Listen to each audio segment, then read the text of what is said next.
नमस्कार. अलिबाग जवळच्या सासवणे येथील विनायक पांडुरंग करमरकर या महान शिल्पकाराच्या निवासस्थानी आता आपण आलेलो आहोत.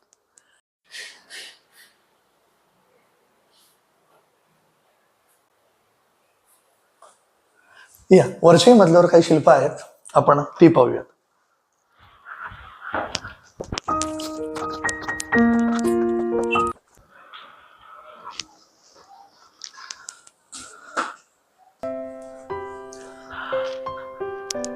त्या काळामधल्या महत्वाच्या अनेक व्यक्तिमत्वांची शिल्प यामध्ये दिसतील किंवा त्यांच्या कुटुंबामधले जे सदस्य आहेत त्यांच्याकडे काही कर्मचारी असतील त्यांच्या संदर्भातले काही पुतळे ते आपल्याला बघायला मिळतील. एक महत्वाची गोष्ट पण ती सगळ्यात शेवटी तुम्हाला दाखवणार आहे.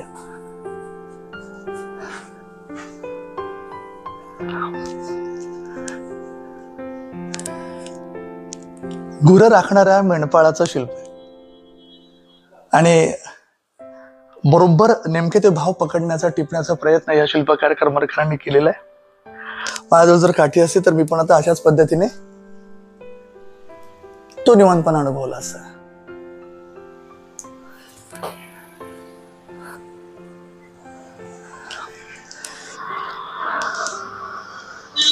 नची केळकर, आपल्या महाराष्ट्राचे पहिले अर्थमंत्री दिवाण बहादूर लठ्ठे, विष्णुपंत निमकर, बॅरिस्टर जयकर, अतुल बोस आणि इव्हन त्या काळात 57 सह्याद्री जातीचं मांजर आहे किंवा त्यांच्या घरातली पाळलेली कुत्री, झिपरी कुत्री तुम्ही जर ह्या ठिकाणी पाहिलं तर लक्षात येईल.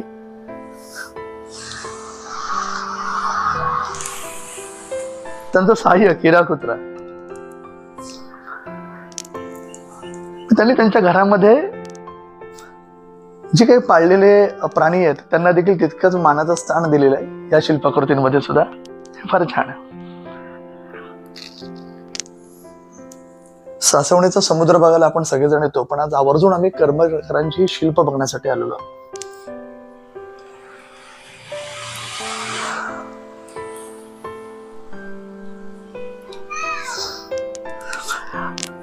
आई आणि बाळाची शिल्पकृती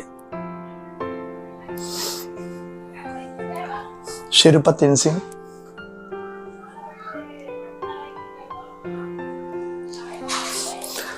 आणि त्यांच्याकडचा बळाराम नोकराचं बाळ, ही त्यांची कन्या सुमन करमरकर.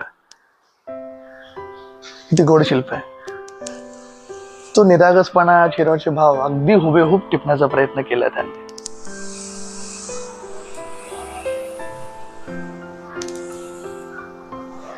मगाशी म्हटल्याप्रमाणे बळाराम नोकराचं बाळ, आपल्या घरामध्ये अशा पद्धतीचा एक फोटो असतो बघा आपला लहानपणी. इव्हन माझा सुद्धा फोटो आई आणि अण्णांनी जसा काढलेला होता आणि तो अल्बम करून ठेवला होता. थोडं मोठं झालं आपल्याला तो फोटो बघून जरा लाजल्यासारखं होतं, पण घरोघरी तुम्हाला अशा पद्धतीचे फोटो बघायला मिळतील. त्यांच्या नोकराचं बाळ आहे, त्याचं हे शिल्प आहे.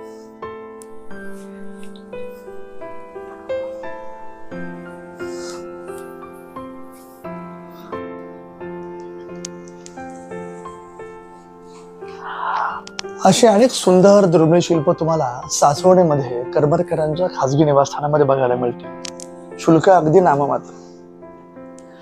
आपण जरूर आलं पाहिजे. आणि मी मगाशी म्हटल्याप्रमाणे सगळ्यात महत्वाचं म्हणजे आपल्या महाराष्ट्र प्रेमींचं, महाराष्ट्रवासियांचं अर्धदैवत छत्रपती श्री शिवाजी महाराजांचं शिल्प.